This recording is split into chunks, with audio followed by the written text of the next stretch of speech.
Let's talk about toddlers and big kid beds. Oftentimes, parents are moving their kid from a crib to a big kid bed too early. Typically before the age of 3, sometimes 3.5, depending on your child, you'll know. They don't really have the self-control that's necessary to stay in bed. It becomes this really fun game to get out of bed once they realize they can do it. It's kind of like game over.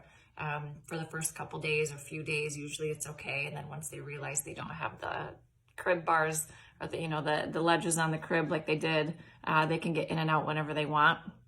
And it becomes a real problem for most parents. Where it's a biggest issue is when it becomes a safety issue. Your child can now get out of bed, wander the halls at night, in some cases even get out the front door.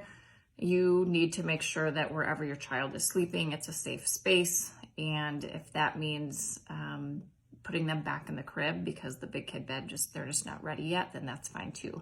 So you know your child best, you know when they're ready. I do not recommend typically putting a kid in a big kid bed until they're 3.5.